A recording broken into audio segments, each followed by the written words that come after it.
Merci de votre fidélité et de votre écoute. Comme tous les matins, vous le savez, nous sommes en studio avec Didier Passamonique et Kéliane Nguyen, respectivement directeur de la rédaction du site ActuABD et secrétaire de la rédaction du site ActuABD. Je suis très bien entourée. Bonjour messieurs. Bonjour Ilana. Comment ça va ce matin, la pêche, la forme ? Ça va. Nous on lit des BD, donc tout va bien.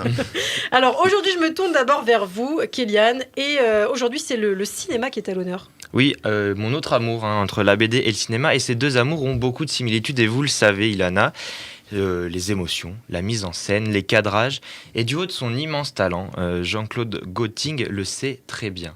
C'est pourquoi, avec version originale sous-titrée en français, il rend hommage aux salles obscures. Alors ne cherchez pas d'histoire, il n'y en a pas. Il y a une cohérence, par contre, et c'est un ensemble, une démarche artistique, un recueil d'images, d'extraits, de dialogues qui est là pour nous faire rêver. Chaque illustration nous parle, nous touche, nous transporte, au point que ces instants de vie semblent parfois tirés même de notre vie, notre propre vie. Alors après ça, on ne peut s'empêcher de compléter les manques, d'imaginer qui sont ces personnages, qu'est-ce qu'ils font, comment sont-ils arrivés là. Ces 40 dessins sont impressionnants. Ils donnent l'impression de sortir de nos films préférés, mais attention, ils sont tous issus de l'imaginaire du réalisateur. Vous voyez la confusion. Eh bien, en tout cas, ce sont de très belles images. Que dire de l'ouvrage en lui-même alors ? Que d'abord que c'est Jean-Claude Gotting, c'est pas n'importe qui, c'est celui qui fait les couvertures d'Harry Potter quand même. C'est un grand illustrateur. C'est quelqu'un de référence. Et pour revenir donc sur l'album, c'est tout à fait ingénieux puisqu'il a adopté ce style et ce format à l'italienne pour retrouver les proportions d'un écran de cinéma. Donc la boucle est bouclée et c'est un super ouvrage. Je dirais même que je le recommande puisque c'est une véritable sérénade dessinée pour le 7e art depuis le 9e. Eh bien, c'est très joli dit comme ça. Merci beaucoup. Ça s'appelle Version originale. Et c'est publié chez un éditeur que je connais pas, qui s'appelle le Virage Graphique. Qui est un très jeune éditeur. Mais j'aime beaucoup le titre, Version originale sous-titré français. C'est rigolo. Alors, on vous entend, Didier, on vous sent impatient de nous présenter ce nouvel ouvrage. Ça s'appelle Les Nouvelles Enquêtes de Ricochet, tome 6. Alors, ce sont plutôt de nouvelles aventures, donc, puisque c'est déjà le tome 6. Deux questions, Didier. C'est quoi ce nom de héros, Rick Hochet ? Et pourquoi ces nouvelles aventures aussi ? C'est incroyable. Eh bien, je vais vous parler d'un temps, Ilana et Kéliane. Que les moins de 20 ans ne peuvent pas connaître. Oui, exactement. Que nous sommes dans le journal Tintin en 1955 et il y avait une mode pour les personnages aux jeux de mots idiots. Il y avait un western humoristique qui s'appelait Chic Bill, Dog Bull et Kid Ordine. Il y avait une petite vieille c'est René Goscinny qui s'appelait Prudence Petit Pas.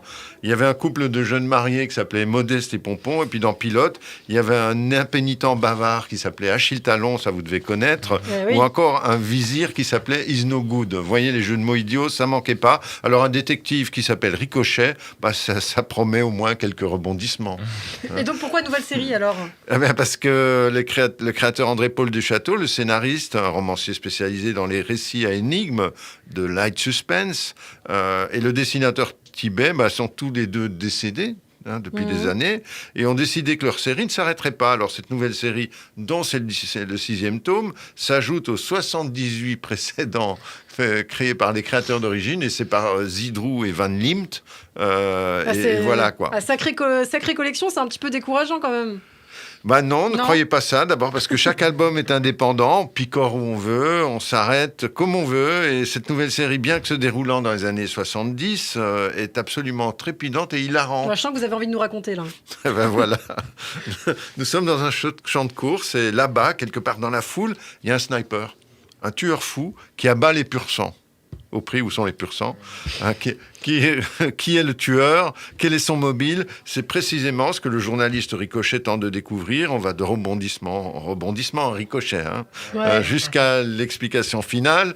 Le scénario est de Zidrou. Zidrou, c'est pas n'importe qui, c'est l'élève du Cobu, c'est Léonard est un génie, et c'est ça. Qualité première de Zidrou, c'est qu'il est hilarant, surtout dans la caractérisation de ses personnages. Le protagoniste principal est un petit gars qui a des problèmes d'élocution. Il savonne, comme moi le matin sur Radio J, vous voyez, quand je suis pas bien réveillé. Check-up devient un ketchup, vous voyez un peu le genre. Eh bien, c'est comme ça à chaque dialogue, et c'est vraiment hilarant. Et le dessin de Van Liemt, il est comme celui de Tibet, au fond, qui a créé la série, simple, efficace, au service d'histoires bien ficelées. Moi, quand j'étais ado, je lisais ça dans le journal Tintin, il y avait chaque année un référendum.